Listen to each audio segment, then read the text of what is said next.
ভীমা দেবী কোন ঠাকুর? এই নাম কি করে হলো দেবী মায়ের? সে এক আশ্চর্য সময় হিমালয়ের কোলে মুনি ঋষিদের উপর ভয়ানক অত্যাচার চলছে।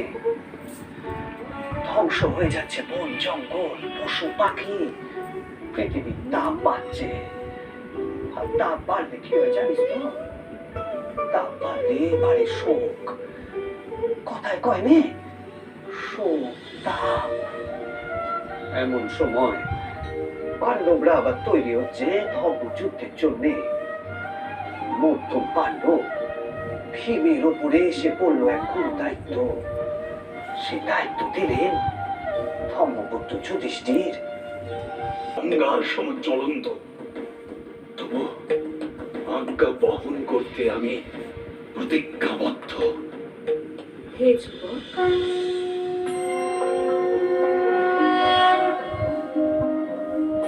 তুমি কি আমার সন্ধানে চলেছ?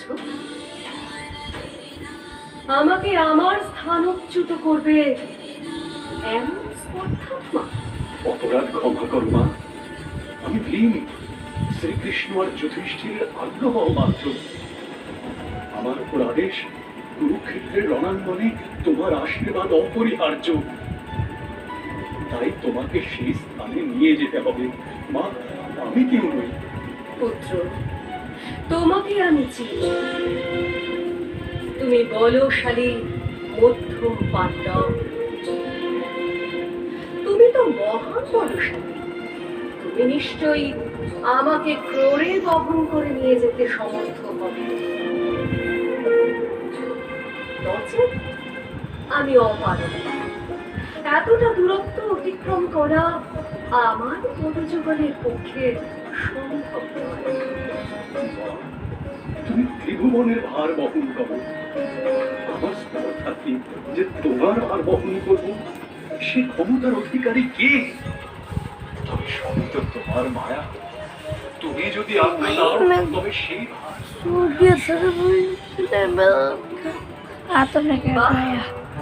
তোমার সন্তুষ্ট।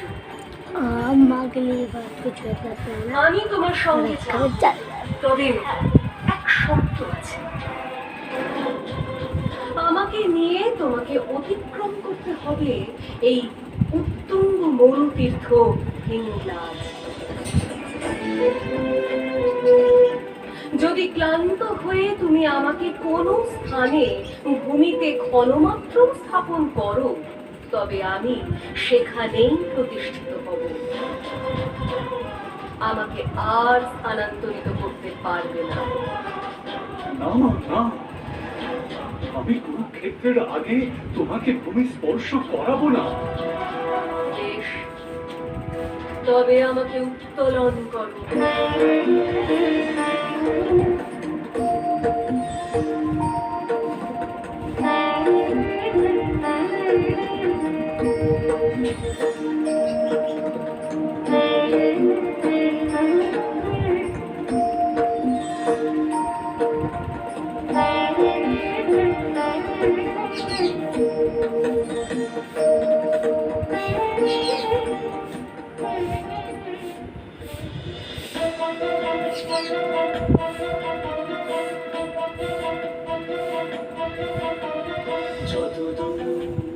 যতদূর হোক যাব মা,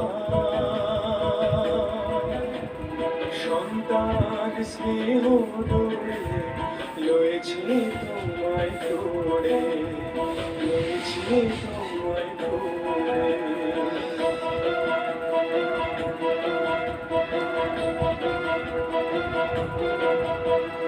আমার তোমার মহিমা যতদূর হোক যাব মা, যতদূর হোক যাব মা। তুমি আজ তুমি, আজ তুমি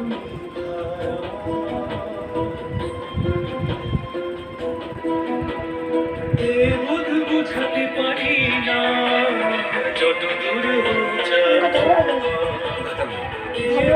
বোঝাতে পারি না, যতদূর যাব, যতদূর যাব। মাঝে মাঝে মাঝে মাঝে আমি ধরবো না।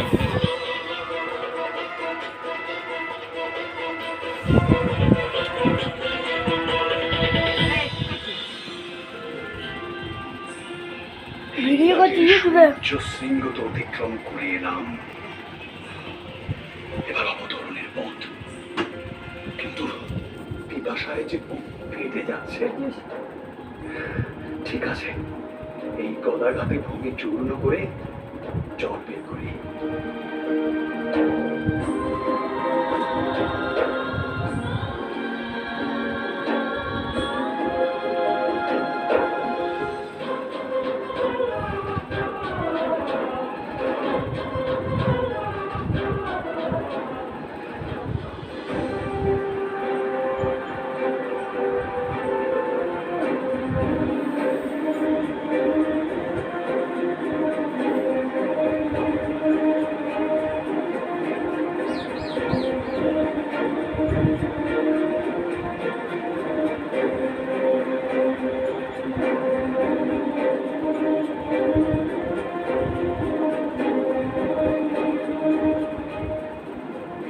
চলো মা, আর বেশি দূর নেই।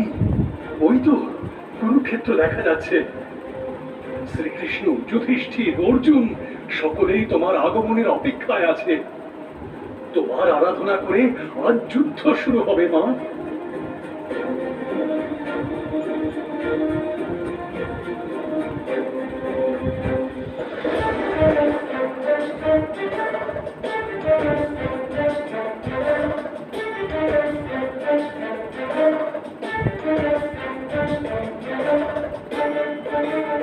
ভীম যেখানে দেবীকে নামিয়েছিলেন সেখানেই গড়ে ওঠে ভীমা দেবীর মন্দির। কুরুক্ষেত্র যুদ্ধ শেষে ভীমা দেবীর মন্দির ঘিরে তৈরি হলো এক ঘন অরণ্য, যা হয়ে উঠল সাধু সন্ন্যাসীদের নিভৃতে সাধনা করার পুণ্যস্থান।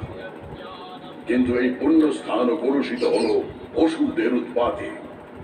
সাধু সন্ন্যাসীদের তপস্যায় নানাভাবে বিঘ্ন ঘটাতে লাগলো অসুরেরা। তখন সাধুকুলকে রক্ষা করতে মা ধরলেন তার ভয়ঙ্করী রূপ, যার নাম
ভীমা দেবীর এই রূপের মধ্যে আবার আমরা যেন দেখি নীলকণ্ঠ শিবের রূপ, যেন জগতের বিষ পানে নীল, সেই ত্রিশূল, সেই ডমরু। এখনো হরিয়ানার বেরিতে পূর্ণ মহিমায় বিরাজমান ভীমা দেবীর অপূর্ব মন্দির। কালো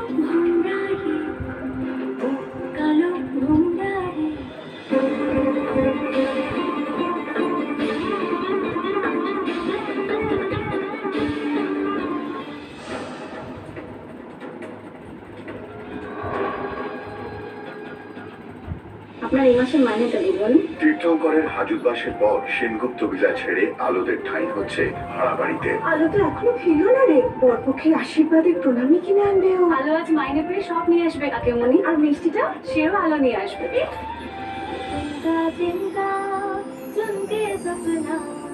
বালি দিদির আশীর্বাদে সব সরঞ্জাম নিয়ে এসেছে, এবার বিয়েটা ভালো ভালো মিটে গেলে নিশ্চিত। আসতে পারি? জামাই এসে গেছে, বরণ কর। জামাই না জম এবার বুঝবে আলো। আলো ছায়াতে মহা সপ্তাহ 14 থেকে 20 সেপ্টেম্বর